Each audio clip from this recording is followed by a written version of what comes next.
Welcome to New Entry Wrestling Podcast, baby.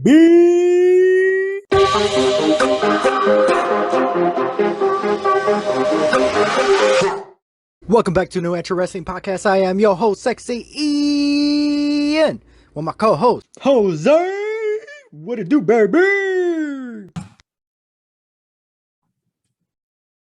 Hey, Ian. Hey, listeners. How's it going? What up, Jose? Thanks for coming back on. But all right, listeners, before we get started, please check out our merch. Oh my gosh, why do I keep saying merch page? Merch store on teesprings.com. I'm going to read slow. Search for New Entry Wrestling Podcast.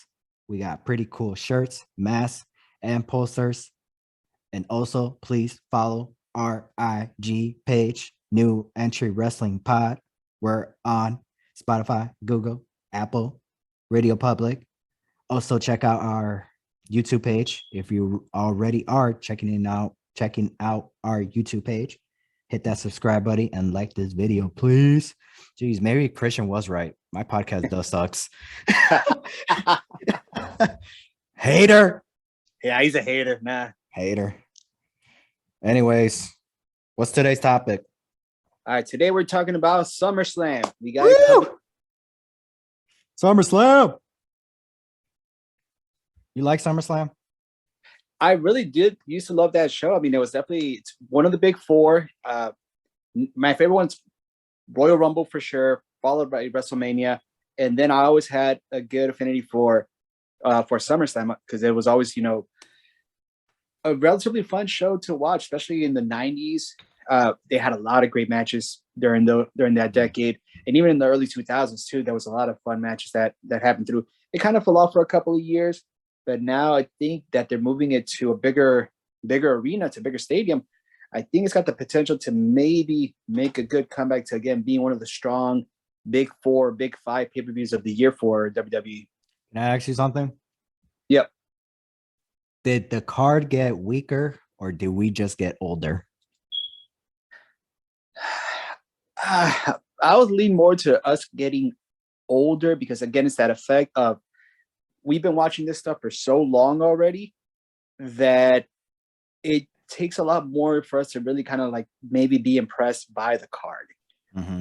Because match qualities, I mean, some of these matches, and we've seen it before in the past year where like the match card might not look super strong or it might look weak, but then the performance is way better than what we expected. Right. I think it's just a story.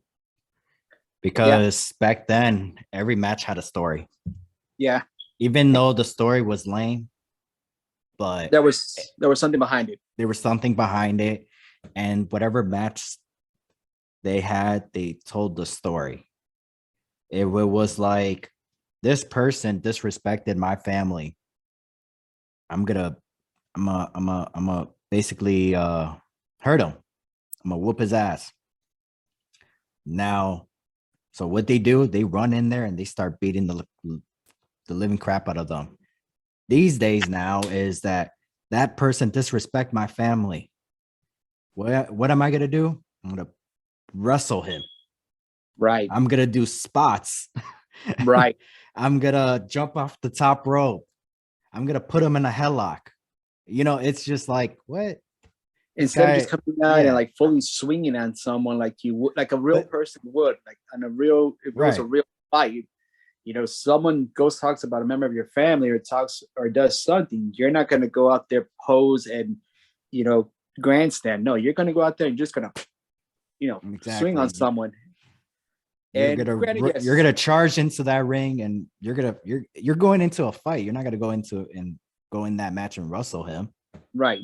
And I mean, if the story is just based on a wrestling match, then yes, you can definitely start it off like that. But when the storyline has heat behind it and it's personal, then you can say, all right, we're just going to go in there and just start throwing hands.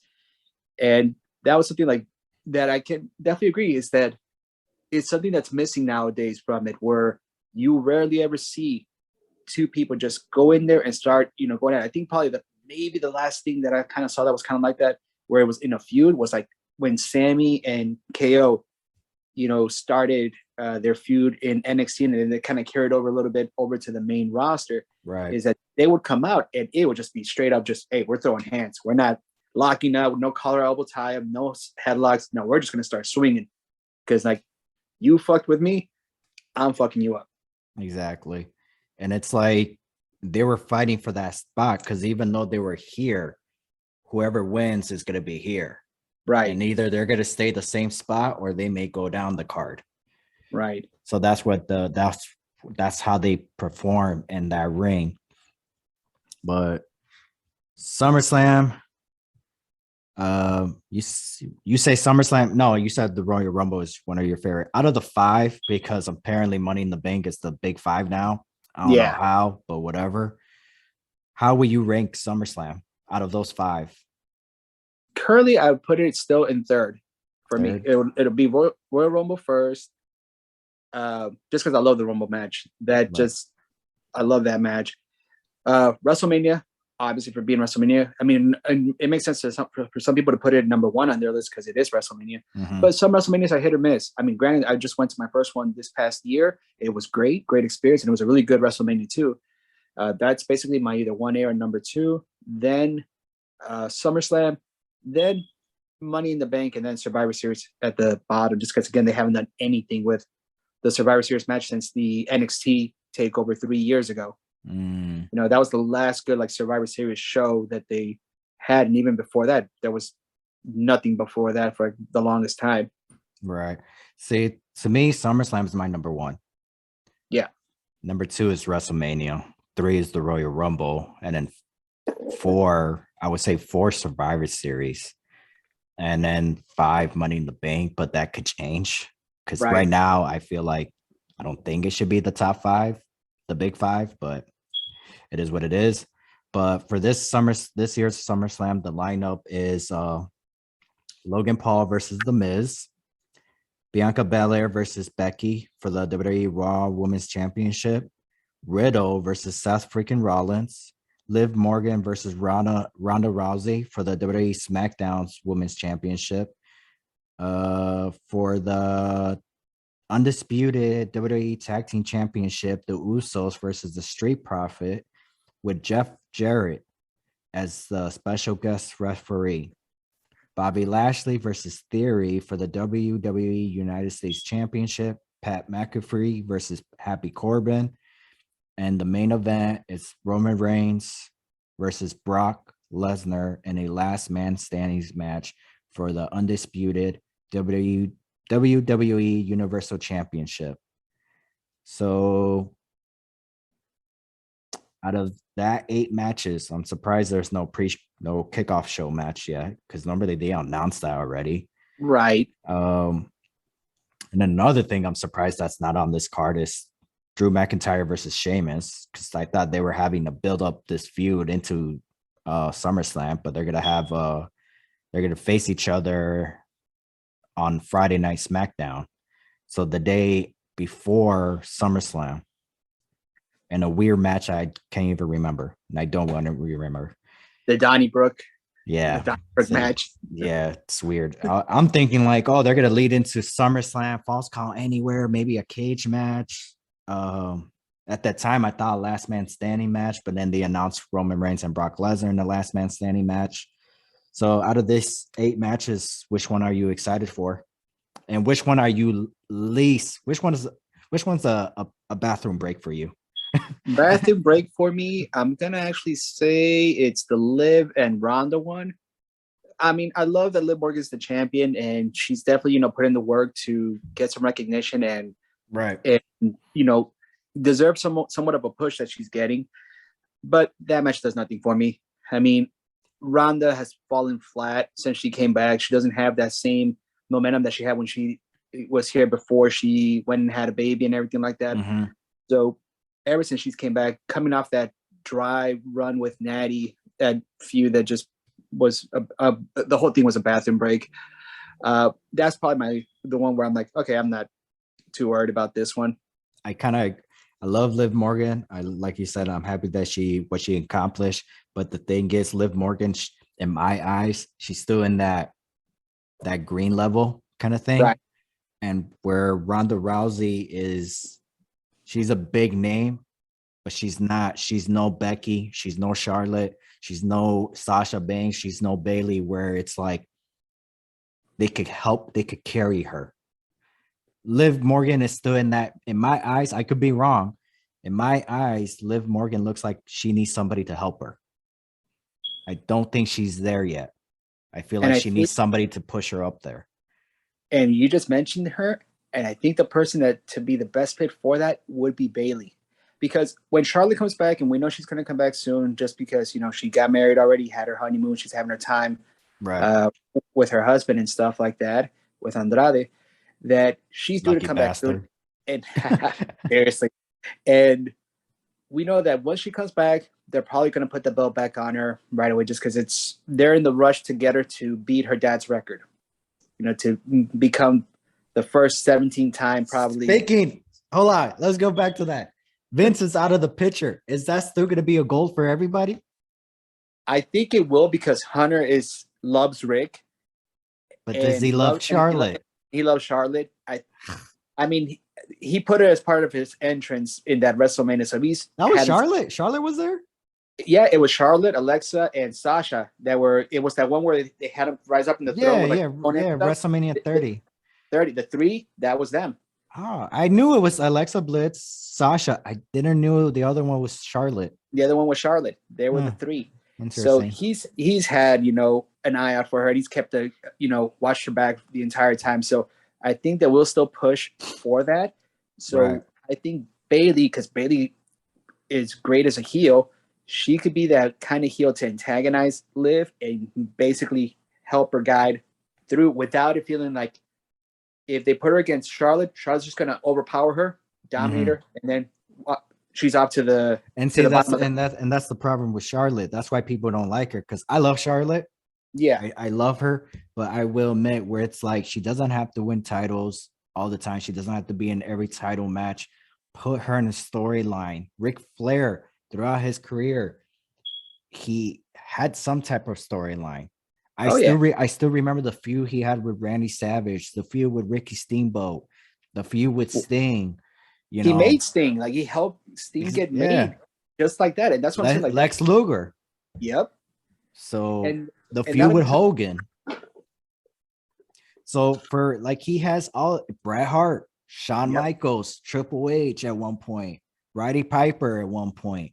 Roddy Piper was a storyline, and it was a stupid, crazy storyline, but Ric Flair made it work. Right. Charlotte, Charlotte, you honestly can't say Charlotte had some great feuds. She had some great matches with, obviously her at the time, her closest friends. Yeah, I mean, but of course, with your closest friends, you're gonna have great matches, especially matches that you have in an NXT, and you had all these years training together. So of course, because now you know how this person works, it's easier for you guys to be backstage and put a match together, or it's easier to call your spots in the ring because you guys train together, you guys wrestled together so many times already. But rivalries, you can't really say Sasha, Bailey, and Becky. I mean, Becky, they had a great storyline because Becky, she was on the way up, and because of that feud with Charlotte, she became who she is now. Similar with Becky, with Bailey in a way, but the thing is, Charlotte was a heel. Yeah. So it was, if it was if Sasha was the reason why Bailey turned heel, that would have been perfect. But they're all friends. Right. And the fact that to say that, hey, they had some great rivalries, of course they did. They're friends. You know who weren't friends? The Rock and Stone Cold. And look at the rivalry they had, The Rock and Triple H. But going back to Charlotte with her whole rivalry, WWE could say all they want is that her best rivalry was Charlotte rivalry is with Bailey, Sasha, and Becky and Ronda Rousey, but it's okay, that's because you made it that way. Ric Flair wrestled these people, and it was man, that was great. You guys got to have a rivalry. we got to continue this feud because of that great match that you had. Yeah, and but I guess the booking is different now, right? And to go along kind of with that, it's a good point that you brought up. Comparing the 4 horsewomen and their trajectories, Charlotte by far is probably the most successful one, and has the most, like I said, memorable singles matches. But when it comes to rivalries and character development, the other 3 have outshined her.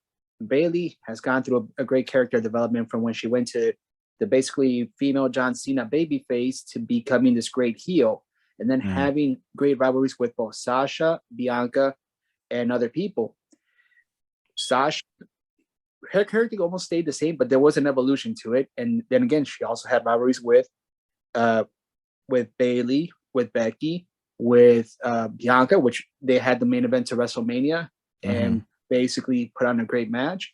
And then probably the biggest character development was Becky, which granted, she didn't need to have the feud with Charlotte to get to that level. But now that she's been at that level, she's on full steam by herself. And that's even taking the time out to go out, have a kid herself, and then come back and then have the run that she's had this past year. Right.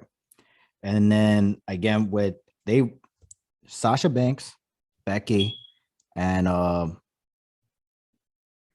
Bayley, they all made it to the top without a last name, meaning Flair. So I mean, it's like you can't really like, but don't get me wrong, the reason why I still like Charlotte, even though because of her last name, and there's the reason why she didn't want to use her dad's last name, but it's like, come on. You have to. You have to.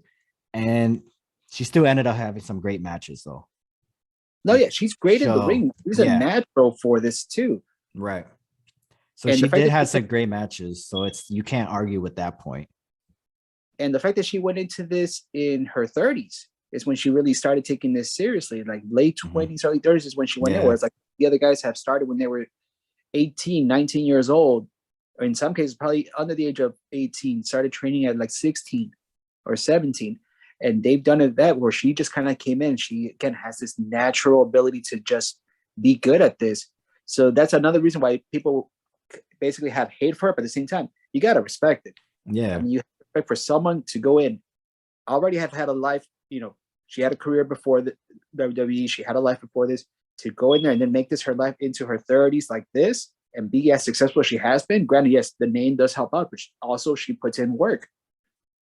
She could have been a Flair, and what's it called? She could have failed. So there was a lot of pressure on that. I was saying like David Flair. David Flair. He had a good run. Now, I personally think he had a good run in WCW. Now he didn't turn out a big star, but he made it work. He made it work, but at the same time, he's nowhere near in the same talent pool as Charlotte. Yeah. So anyways, going back to SummerSlam and all that. Yes. So I forgot. Liv Morgan. Oh, so what match are you excited to see? And there's a couple, because storyline wise, the Pat McAfee and Corbin one, that match has had a great build up to it, and Pat is fucking killing it right now. And the fact that sorry, I didn't mean to cut you off, but the fact that Happy Corbin has been attacking him while he's in the announcing, like doing his job, and the fact that Corbin is going out there and attacking him, it's building up this feud better, because he could just be like going out there and cutting a promo. I'm gonna beat you this next Saturday, blah blah blah. I'm gonna hurt you. No, I'm going over there and kicking your ass. Yeah, I'm gonna go there and beat the brakes off you. Exactly. So that's what I like about it. The only bad thing is he's doing it too much, because now it's like I feel like Pat McAfee's gonna win now. Oh yeah. So that's the only downside about it. Right. There should have been a moment where it's like, I mean, hopefully it happens this Friday, most likely, because normally this Friday, the last SmackDown or Raw before a pay-per-view, if the babyface normally gets one up on the heel, or sometimes it's the other way around. But since Pat McAfee is the one who keeps getting his ass beat, I'm pretty sure he's gonna turn around on Happy Corbin this coming Friday. So that's gonna be something to look forward. Hopefully it happens. I don't know. I'm not gonna watch it. I don't have Fox. I don't have cable. So we get you some Sling TV or something to. I was thinking about that. Or what's it called? Roku? Goku. Yeah. So, no. But anyways, continue about Pat McAfee and Happy Corbin. Like I said, that's probably storyline wise match. That's the one I'm probably looking forward to the most. And I already know, like I said, Pat, for as limited as he is, he knows how to work with what he's got. So that's why I'm looking forward to that match. The other two matches that I think are pretty much going to be like one neck and neck for match of the night are going to be the tag team title match, Usos and Street Profits, and then Riddle versus Rollins. Because this is, I think it's going to be maybe their first single matchup. And remember, there was that whole issue before where Seth had said he would never work with Riddle because at the time, Riddle's wife at the time had made some comments about Becky. About her two cheeks. Yeah, about her physique, her two cheeks. And, you know, Seth defending his wife's honor, you know, didn't take kindly to that. So, you know, him and Riddle had some issues.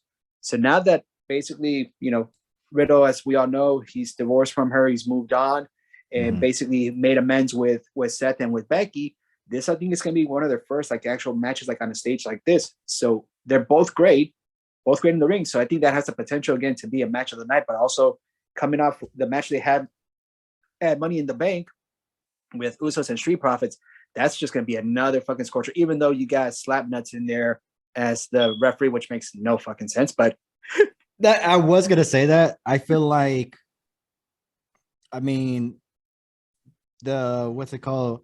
The United States title kind of makes sense for him to be a special guest referee because he has hold that title. Right. The IC title makes sense. Tag team, yes, he was a former tag team champion with Owen, but if there was like somebody with an Owen's name, you know, or like even the women's tag team, even though that's gone, but like if Natalya was tag team champion defending the title, he was special guest referee for that. That would make more sense. Makes sense or something like that. But because of the hit there. The only thing right now that makes sense about it is two things. One, it's the big one. That is Nashville, Tennessee. That's the big one. Hometown. Two, only if I'm pretty sure he is gonna, if this is gonna happen, he comes out with the guitar. And apparently Montez Ford, right? He's the one who's gonna apparently turn heel, which doesn't make sense because I feel like he is a better.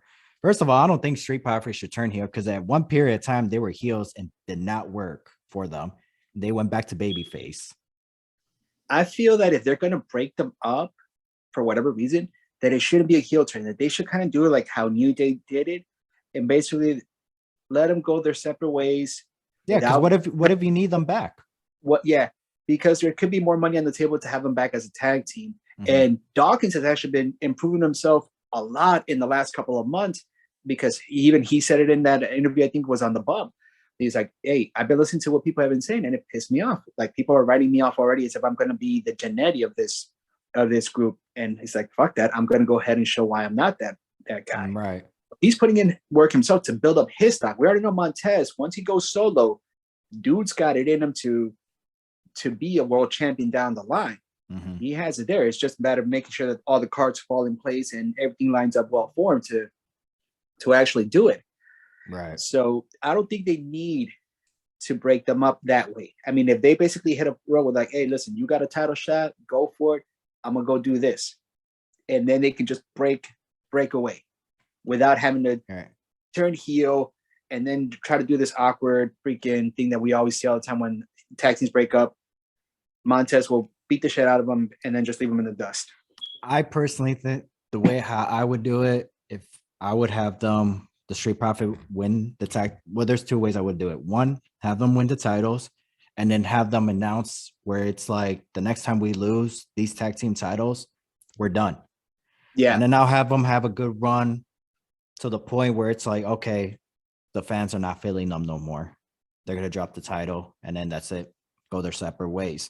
Or two, I would have announced or built a story to it where it's like, we're going to try to become tag team champions, or the next time we get an opportunity at the tag team titles, you know, if we don't win them, we're done. But because they faced the Usos on the Money in the Bank, they could have lead up to that where it's like we're gonna have one more opportunity at the tag team titles, and we're just gonna split up if we don't make it. If we don't win.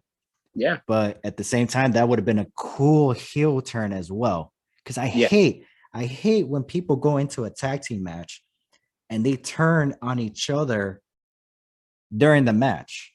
Right. It's like you couldn't wait until you lose, even though it's all scripted and all that. But it's like, right. Come on. Give the reason why I'm mad at you that I'm gonna turn my back on you. Exactly. Not during the match where it's like, I don't want to be tag team champions with you. It happened when what's it called?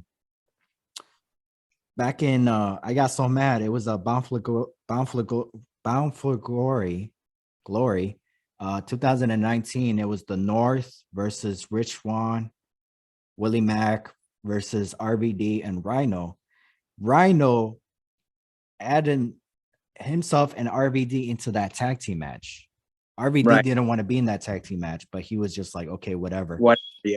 And RVD turned on Rhino on during the match, where it's just like, why? Like you weren't even a part of this storyline to begin with. It was the North and Swan and this dude. The feud was with the North and Rhino. I know. Oh yeah, that's right. And then Rich Swann and Willie Mack got added to the match, but RVD didn't want to be part of that match. He wanted to be, I don't know what he wanted to do, but it's like it's a tag team title match, and in the wrestling world, when you're in a title match, you get more money. Right. And so it's like, especially when you win. So it's like, why would you not want to be part of that? And two, why would you turn heel during the match? Rhino tagged RVD in and then super kicked him. Right. It's like, what? And then he walked out. It's like, you couldn't wait. It's like, you could have had Rhino lose the match and be like, then turn a heel on him then. Cause it's like, what's the deal, man? You put us in this match and then you lose this match for us? Like, what? Right. Made no sense. Yeah. How do you lose the match? How do you get pinned in a 3-way match in a match that you add us into?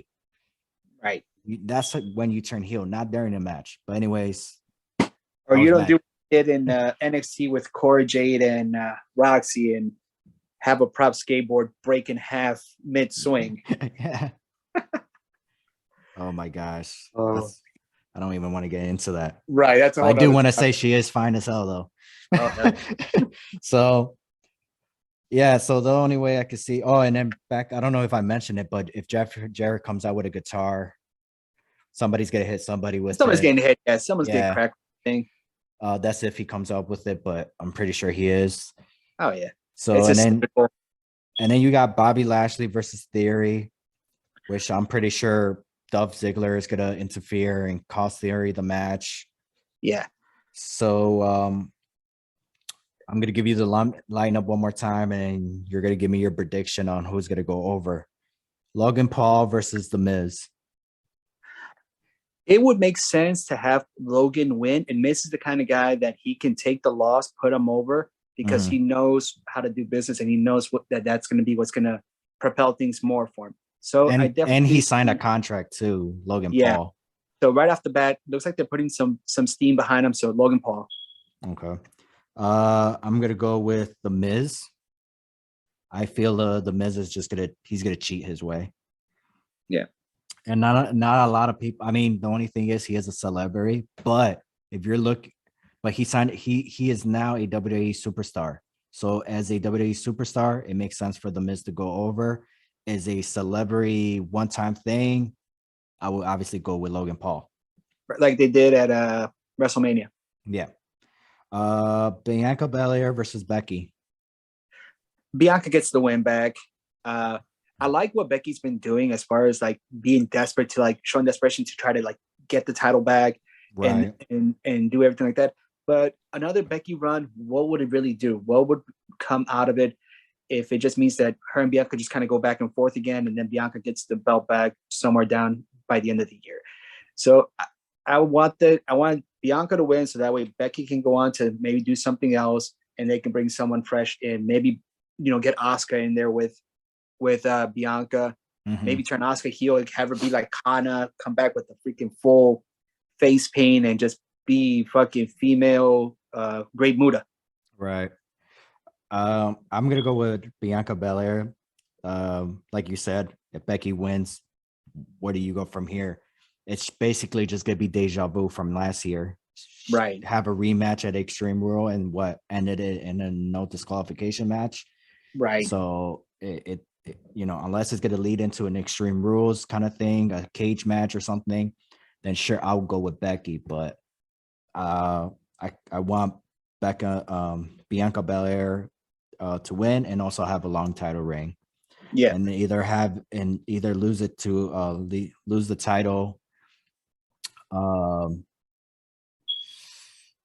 I wouldn't mind Charlotte because I wouldn't mind a feud between the two. Other than that, maybe like Mandy Rose going to the main roster again and beating her for the title, or Alexa Bliss, So, but I'm gonna go with Bianca Belair for that win.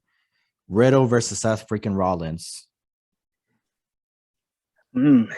Seth again is like Miz in that position where if he takes the loss, it doesn't hurt him that much. But I kind of want to see him win the first one. Okay. Let him have a series of like 3 to 5 matches, and maybe Riddle wins the whole series, but have Seth win the first one. Okay. I was actually going to say the same thing. If this is a one-time thing, I think Riddle needs to win. But once again, when you're leading into, I just realized the next event is Clash of the Castle. If they're going to have a rematch, then I think Riddle should win that one. Right. But who knows if it's going to lead into a series of matches. So Clash of the Champions and Clash at the Castle or something like that, right? And in Extreme Rules, then yes, Seth Rollins should get the W. So I'm gonna agree on you on that one as well. So I think Seth should go over, and I feel like he is gonna go over. Yeah. Liv Morgan versus Ronda Rousey. I say that one was the bathroom break match, but I'm hoping Liv again takes the win on here, because Ronda getting the title back, it's going to be almost the same as like with Becky. Like, where does it go? Who's really going to make it for a compelling storyline? Right.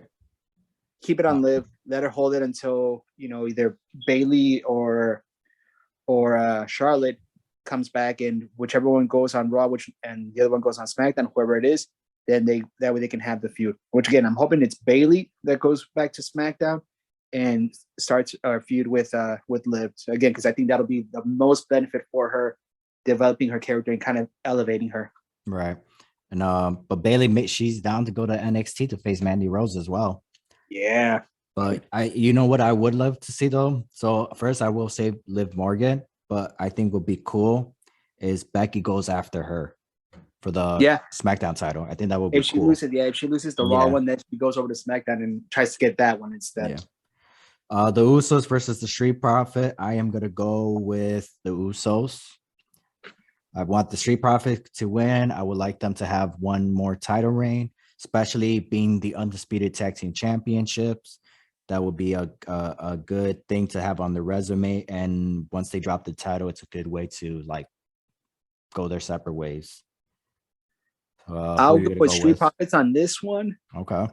Because I think there's kind of like a tipping point when you get to like a feud like this where they've had already so many matches already, and you've had the Usos barely get out of it every little time. That it's got to hit a point where, like, if the Usos win this one, then maybe if they rematch at Clash of the Castle, nobody's really going to care at that point if the Street Profits win at that point, because they do another match like, oh, why? So the Usos could win again? Nobody's going to be that interested. I think right now, like, this is the right temperature to go ahead and just put it on the Street Profits. SummerSlam is a big enough show to do that on, and then have the Street Profits, have their run with the undisputed Universal Tag Team titles, so that way they can lead it into the fall, and then whatever program comes out of that with the Usos again or with a different tag team, that way they can work that instead.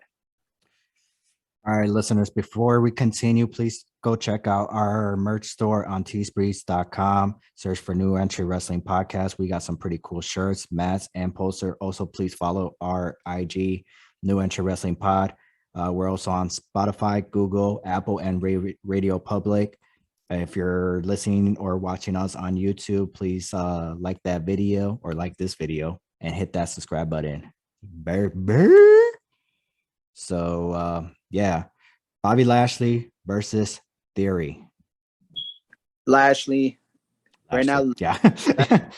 Lashley easy. Again, Dolph will probably play a factor in there. He'll cost Theory the match. Right now, the storyline being built really is on Theory cashing in, which right now that's probably the most important. The Money in the Bank has felt in a good while, the contract, or even over the United States title. So that's where I'm thinking Theory takes the loss there. And then if they do pull the cash in at the end of the show, then, it carries some more weight to it.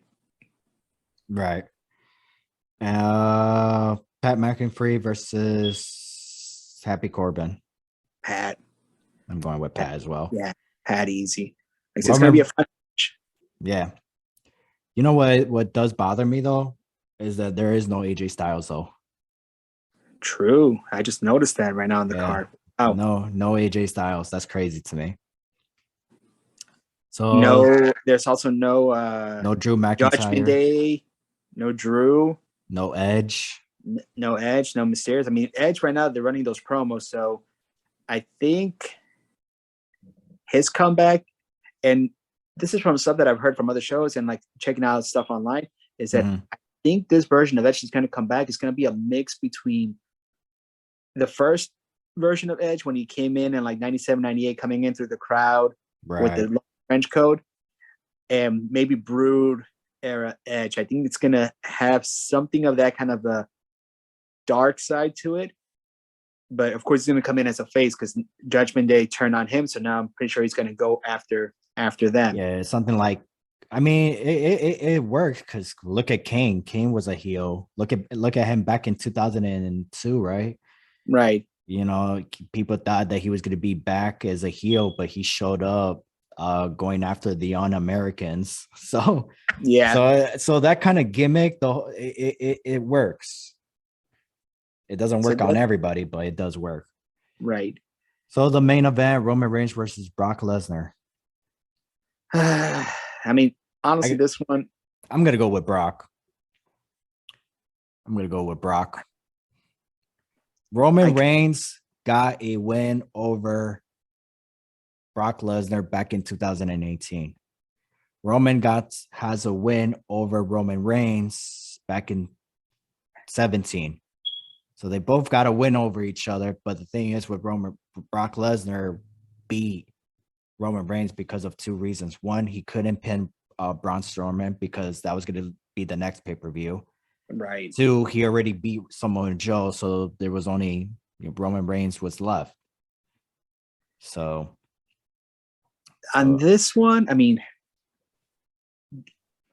with the reign that Roman has had, as much as I want to see Brock win the title and just have a run with it again, one last one, really, for him, because again, he's kind of at that point of his career where he doesn't really need to be a champion anymore. He can come in as a faction and just continue to do some feuds here and there.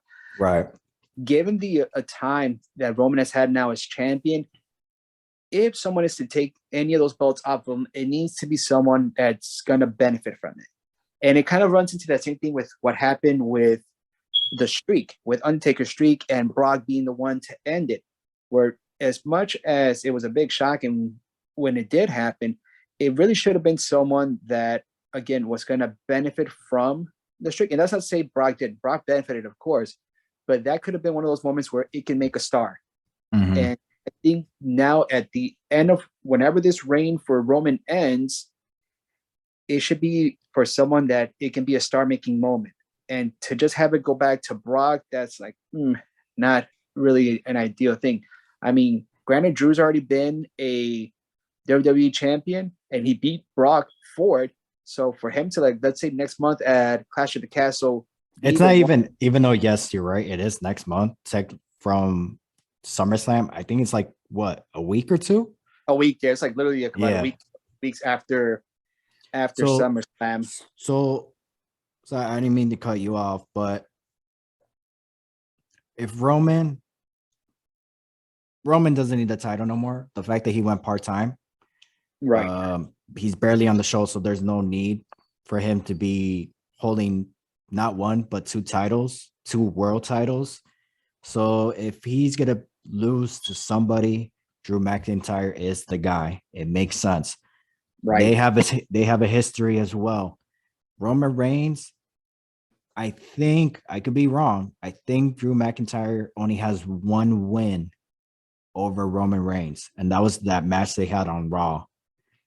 Right. I think you're Roman right. Reigns has 2 wins over him.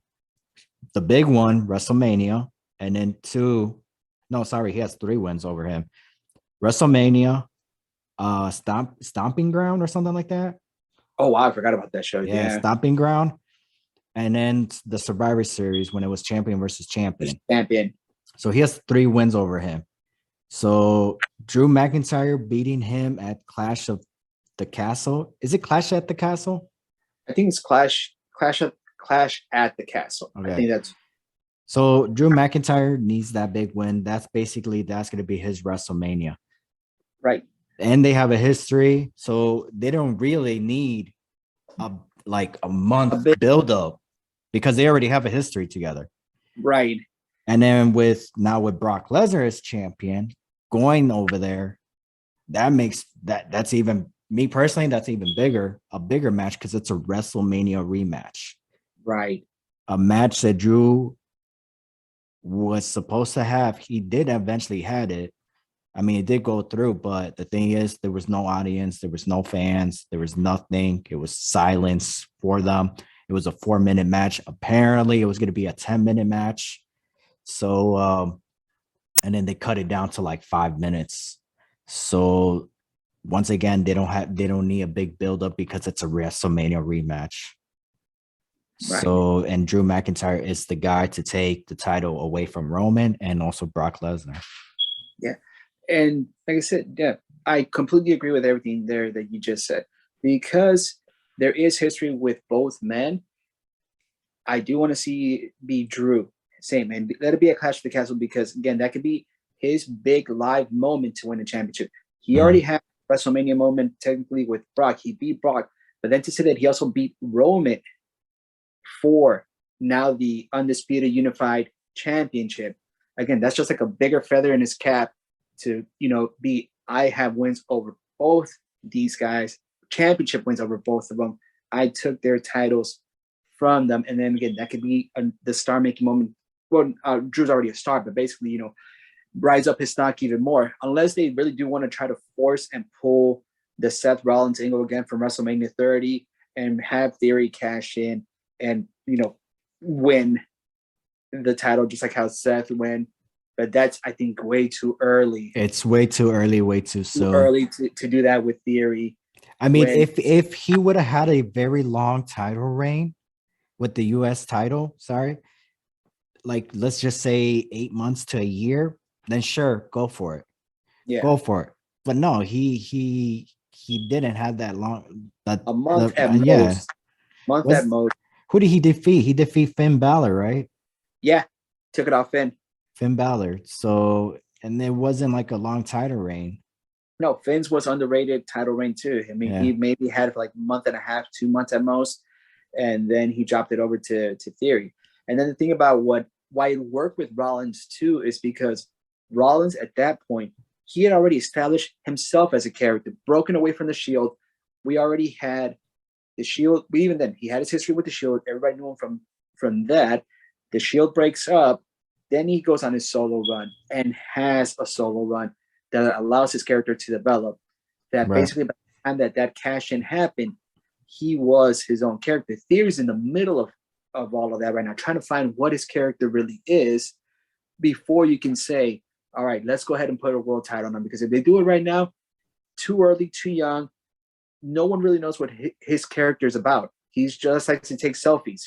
Right. He's, with Seth, we've seen a growth in his character. Even from the time when he broke out with the Shield, I bought in. I didn't sell out, and then he became, what is it? What was his other monikers? I mean, we went through Seth Christ.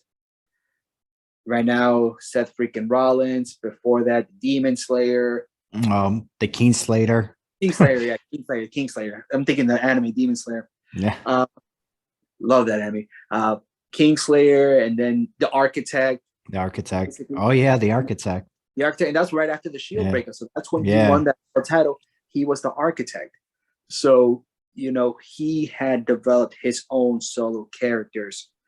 Since then, by the time that he did cash in that Money in the Bank, it was. And then when he cashed in, he didn't even knew he was cashing in. Right. He said it himself after his match. He went to the locker room. He showered. He put on his clothes, and he was just watching the rest of the show. And then a producer came, say Vince wants to talk to you. He's like, "Congrats, you're cashing in tonight." And he's like, "What?" And he went back to the locker room and put his gear on.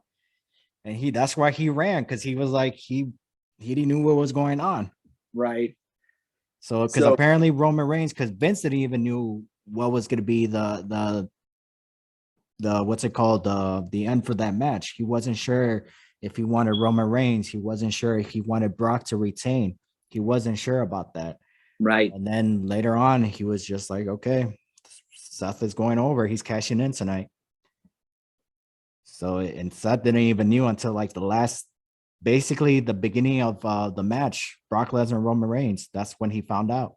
Yeah, that's fucking crazy. But like I said, to build a moment like that with Theory, it's too early to do that. So I really hope they don't try to force that, because then, it's not going to be believable that Theory's going to hold then those championships for a long time.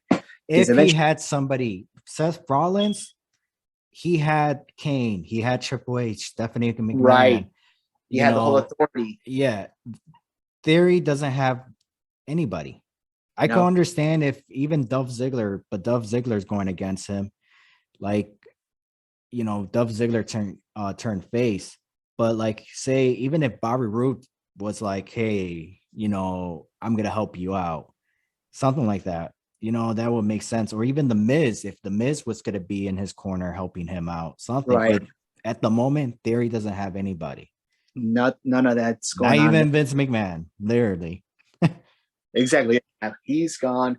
So now, where does that really leave that? And that's why I don't think the cash-in should happen at that show. Let the cash-in build up.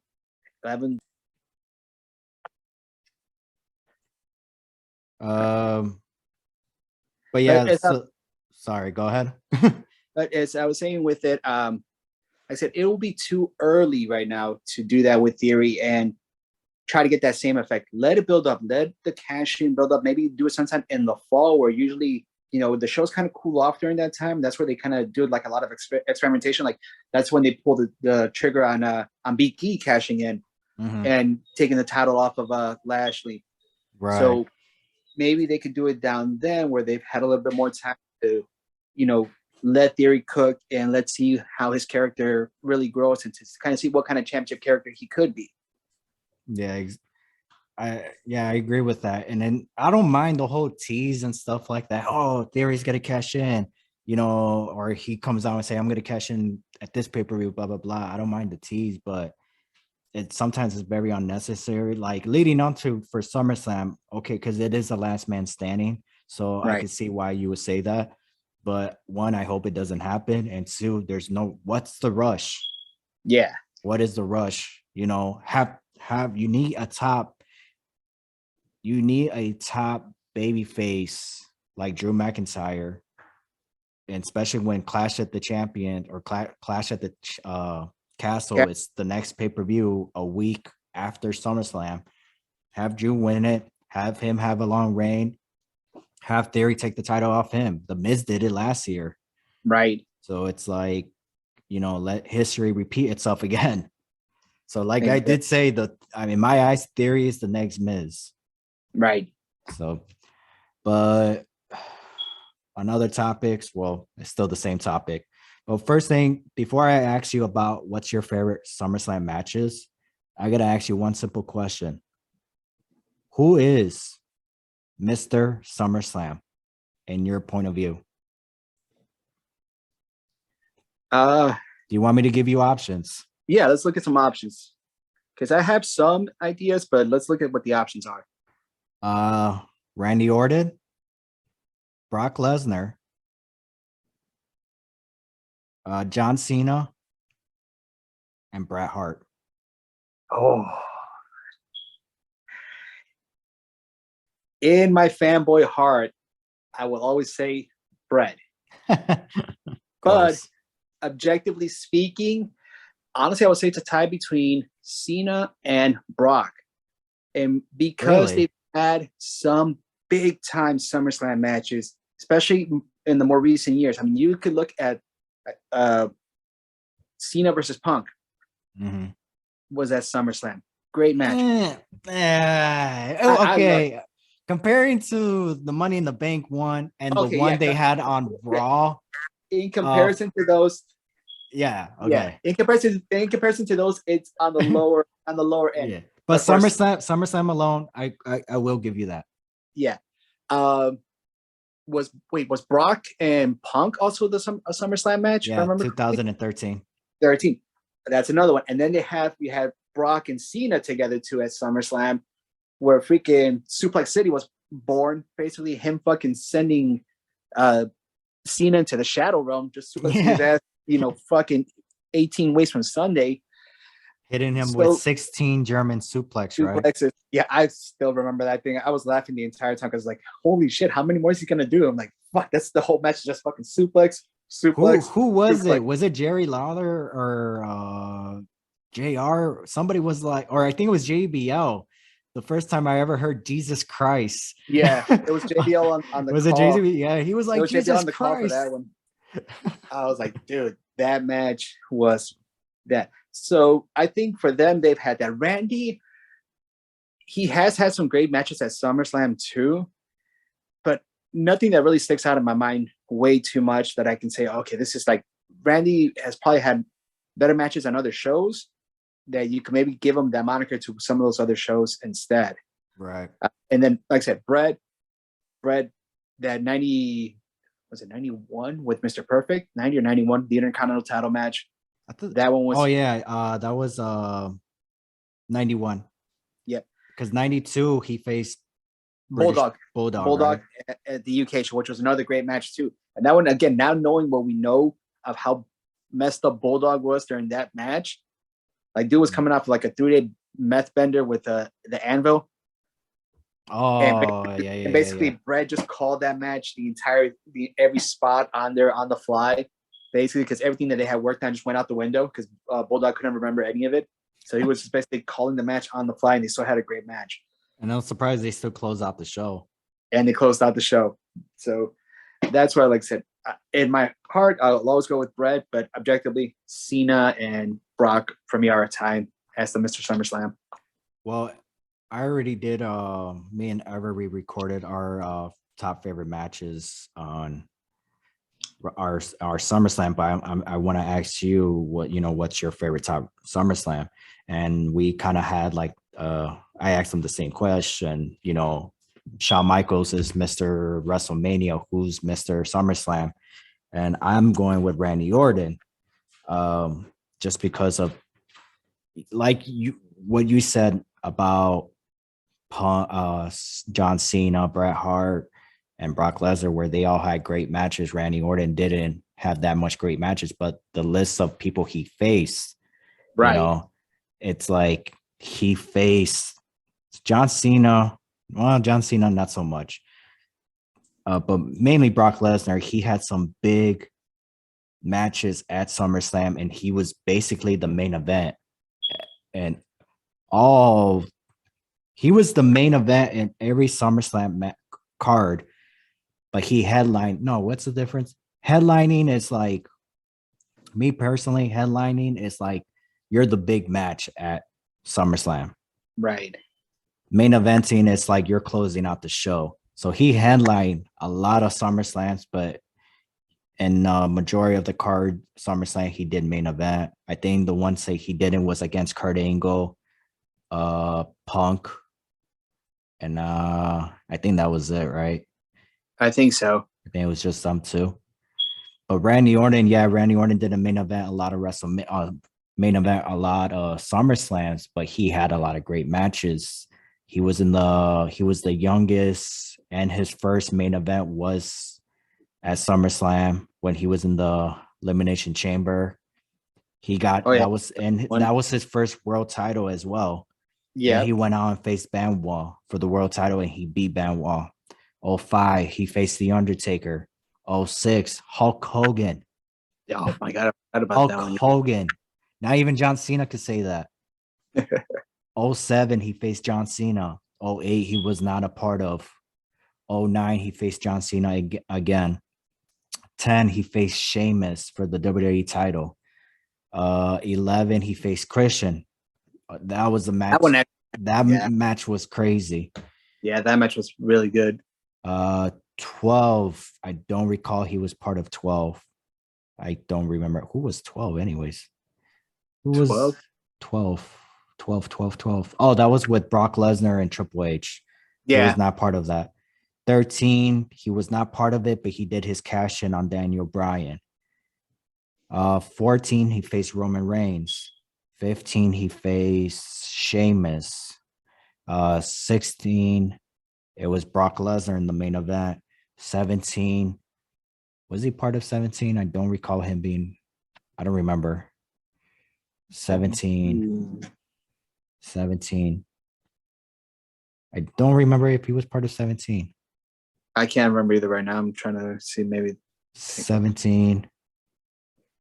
I did remember in the last episode or the next episode. I don't know. Whenever this episode comes out. Let me look at it. 2017, right? That was the main event was Brock Lesnar in that Fatal 4-Way match. So it's New Day. Oh, he faced Rusev. Yeah. He faced Rusev. 18. I don't think he was a part of. Or, I mean, not 18, 19. 18. No, he wasn't a part of it. No, I don't think that one. 19, he faced Kofi Kingston, and then 20, he faced Drew McIntyre. Yep. So, yeah, but Brock Lesnar, he faced The Rock in his first ever WWE title match, and he beat The Rock. And then he went on and faced Kurt Angle. WrestleMania rematch. And I will say this about Brock Lesnar. He had, I think, I could be wrong, but I think he has the most rematches, WrestleMania rematches that took place at SummerSlam.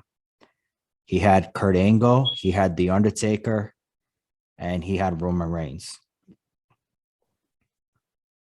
So Kurt Angle was WrestleMania 19 and faced them that same year at SummerSlam for the WWE title. Kurt Angle walked in at WrestleMania champion, and same thing at SummerSlam, except he walked out with the title. And then 2018, or yeah, is it 18? Yeah, he faced Roman Reigns. He faced him at WrestleMania same year too. Was the same year. Same thing with Seth Rollins. I just realized it. Back to back. And then who was the other person? Undertaker. Oh, The Undertaker, but that was like a year later. Yeah. So, isn't that the one where they both did the sit up and the laughing and The Undertaker? Yeah. Yeah, the whole mean thing. Yeah, that was the one. Did. But that match sucked. Yeah. The dick kick match. Yeah, that match sucked. But they made it up at the Hell in the Cell a few months later. Definitely. So, but yeah, I gotta give it to what's his name, Randy Orton. But I am excited when I hear Brock Lesnar's name for SummerSlam. Yeah. So I don't know. I gotta give it to Randy Orton though. I mean, all four are great candidates, and you really can't go wrong with either one because they've all got resumes for that show that you can just Exactly. put them in neck to neck to each other and just kind of it's a pick 'em to whoever you really want to. You know what? I probably may have to go with Brock because they just hit me. When I watch back Brock Lesnar's matches, majority of them are the ones at SummerSlam. Yeah. When I Or not, I mean, even I with could, John Cena. because now you can even make a case for Brock, and this is only based on a few matches being Mr. Survivor Series, just because the last few Survivor Series matches that he's had, especially against AJ and Daniel Bryan, were fucking great matches too. Yeah. And he can really, I had to look more into that show with Brock's history in there just to kind of see maybe that could be where he could fall actually into as far as like being a Mr., one of the big four shows. Yeah. With Sean being Mr. WrestleMania. Again, we're, discussing right now who could be Mr. SummerSlam, and then we could look at see who could be Mr. Survivor Series or Mr. Royal Rumble too, based on match histories on there. Well, whoever's watching, leave in the comments who do you think is Mr. SummerSlam, and also leave in the comments your favorite SummerSlam matches. So, Jose, what are your favorite SummerSlam matches? Do you have 5 or 10? Oh, I'll keep it to 5. I really did have a bigger list, but well, just go ahead. I'll try to go through it as fast as possible. And then save the obviously the last 5. Take your time with it. That's what she said.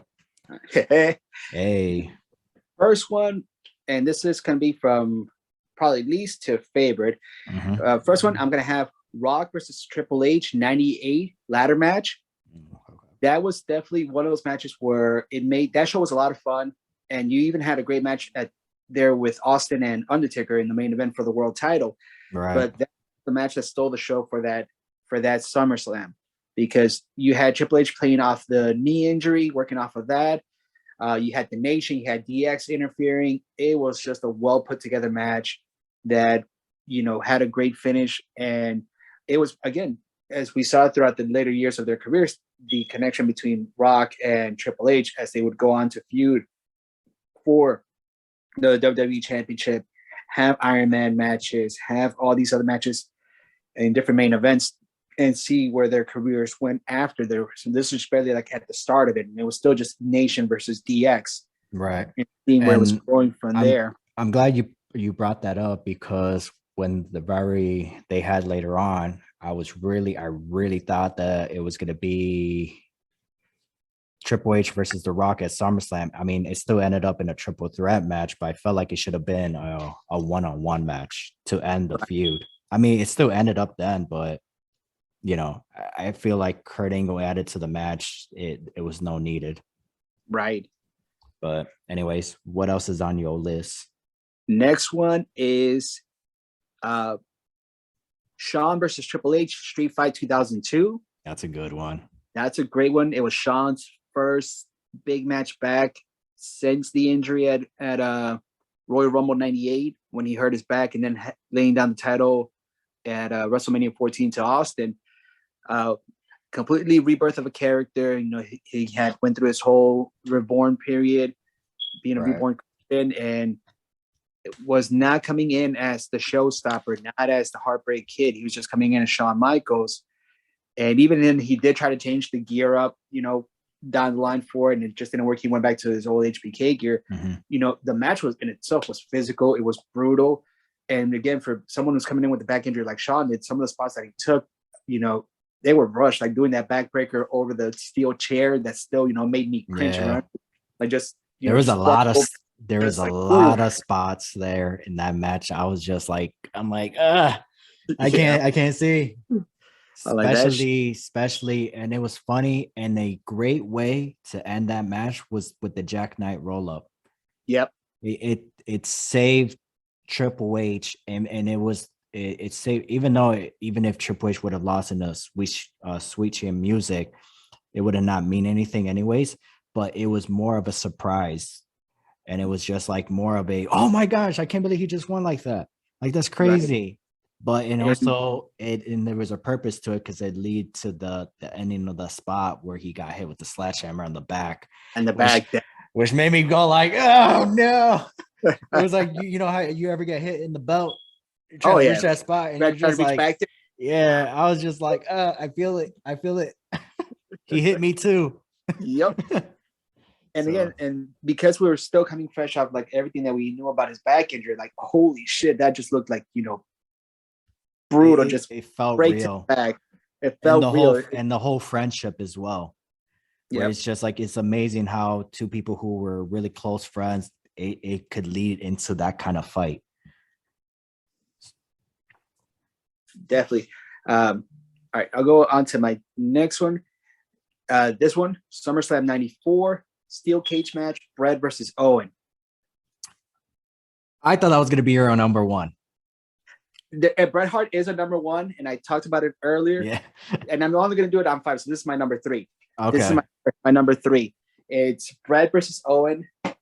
That steel cage match. It was in Chicago, United Center, right when the stadium had opened. And that show, again, was a very memorable show because at that show, you also had the return of Undertaker with the Undertaker versus the Underfaker match. Right. And you had that whole thing with Paul Bear with the super huge urn, you know, being a great, memorable part of that show. But then you had the steel cage match, and you already had the buildup of the year before with the animosity between Bret and Owen. Then you had the WrestleMania 10 match that Owen won, but then at the end, Bret got the championship, and you just have Owen on the walkway looking at him like, you motherfucker, I had my moment and you had to upstage me. But man, that match was crazy though. Yep. That match, even my brother, I got him watching it when he was young, and he was just so into it. He was so into that match. And normally, because it was like a long match, my brother doesn't really like long matches like that. But I guess because, you know, he was so into it where he didn't realize it was 30 minutes. It was just like, he's like, that's it. He's like, oh man, like I wanted more. I was like, man, that was already 30 minutes. My back hurts. Yep. And granted, I mean, and all the bumps that they took in that ring, because that was a real stiff ring that they were working on. So like they were doing like the superplex spot from the top of the cage and just like hitting, you could hear that thump of them just cracking into those mats. Yeah, that's true. And Bret Hart's known for doing a lot of suplex off the top rope. I'm surprised. I'm glad he's still walking, but I'm surprised he's not in a wheelchair with back injuries. So there's a lot of guys in the 90s who barely walking or can't stand straight because of their back. And Bret Hart, there he is, still standing straight. Yep. So that was your number 3?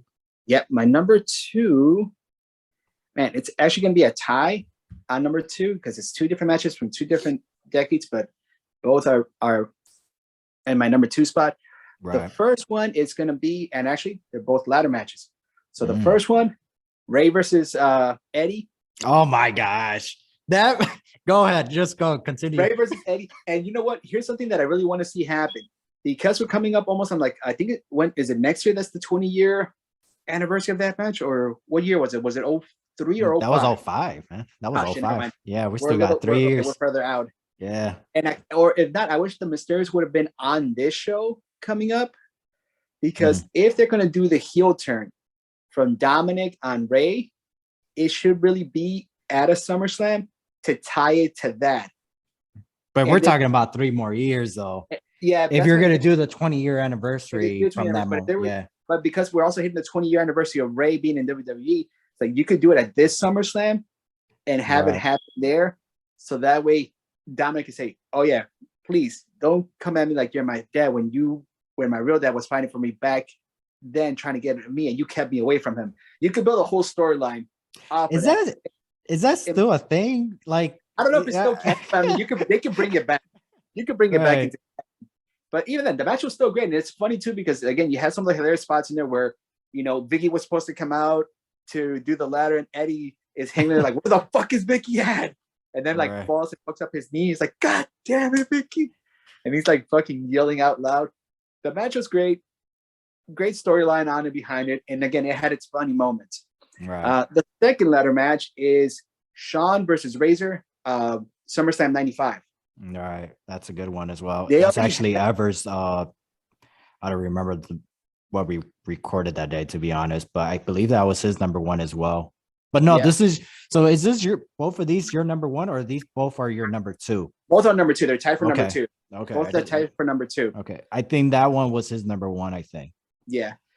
And again, this one because we had just come off the ladder match from the year before at WrestleMania, which was again what a lot of people call the godfather of all ladder matches on there, that you can look at and see, wow, that was a great fucking match. And then a year later, they're able to basically do another great ladder match on a different show, basically the number two show of the calendar year, right?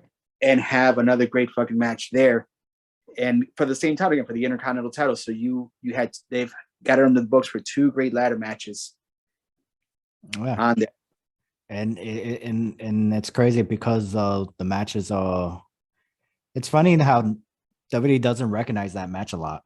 No, everybody looks back at the WrestleMania one because it's the first one, but it's like, but the second one was better because they knew how to, they got more experience. Yeah, they know what to do more with it. Yeah, they were able to play more, improve the match, and I think it is really, in my opinion, it is the better of the two ladder matches that they had in that year and a half that they had that run. Yeah, but me personally, that match was nothing compared to Diesel versus Mabel. That was match of the year. Match of the year, man. People are missing out. So maybe you gotta replace that match with Diesel versus Mabel. Diesel versus Mabel, maybe match of the year, man. Go back and watch it. Go back and watch it. You can make a compelling argument for it. So, what is your number one?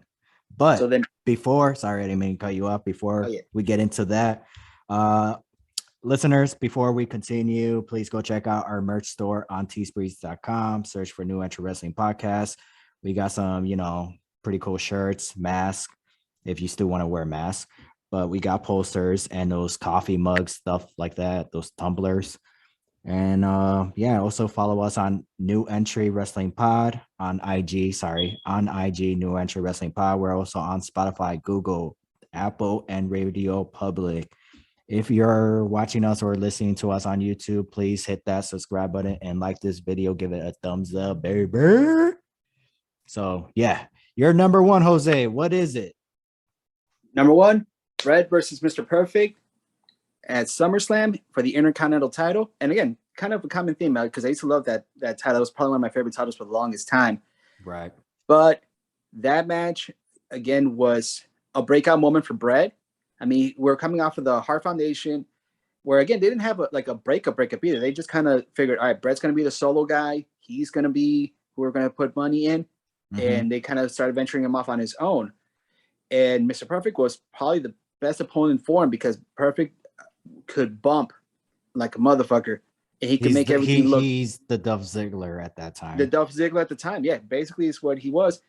And at 91, that was, the right time where they were going to start making those moves to, again, what became called the new generation, which was, Bret, Shawn, Razer, Diesel, all of those guys. And it was a great match. And even then, their match at King of the Ring was another great match between them. I think it might even be a better match than the SummerSlam one. But that match always lives in my mind just because of the way he had the sharpshooter on him, the way the match. That was the nastiest sharpshooter ever. He had it locked in fucking deep in there. And as soon as he locked it, because what's his name? Bret Hart. Mr. Perfect, his back was hurt going into that match. As soon as he locked it, he started tapping out. Yeah. And Bret Hart just started leaning back. And it was just like, oh my gosh. It was just brutal to watch. Yeah, because after that, that's when Perfect took his semi-retirement or whatever you want to call it, that break that he took, and was starting doing commentary after that until he started working with Ric Flair, and then eventually made somewhat of a mini comeback, and then went on to WCW and all that stuff, and was able to wrestle again for a couple more years. But that one is probably my number one match on there. Again, always stays in my mind. I always go back and watch it every once in a while. Like that, out of all the matches that I've mentioned, that's probably one of those that I'm always kind of going back and rewatching and kind of getting an idea as to like how good of a match that really was. Yeah, and then that's a good one. And the only downside about Mr. Perfect afterwards is that he never became WWE champion, and he never became is it became or become? Well, Became WCW World Champion. right. So, but I love your list. It's a good list. I will say, I mean, I'm not surprised Bret Hart was number one, but I am surprised that it was the IC title and not the World still, Heavyweight yeah, is- the world title. But that is a good way to end this show, sir. And that's one impressive list. But if anybody wants to check out my list and Ever's list, our top favorite SummerSlam matches, it's I don't know which episode. It's either before or after this one. So, because somebody, guess who's on? Guess do you want to know why you're on the show? He's on vacation. He's on vacation again. Wasn't he on vacation last? I don't know where he makes his money, but anyways, he's married to the producer, and we're out of time. So, anyways, Jose, thanks for being on this show again. Thanks for being my co-host. Absolutely. All right, listeners, this is it for this episode. Till next time, we are out. Peace. Doo-doo-doo.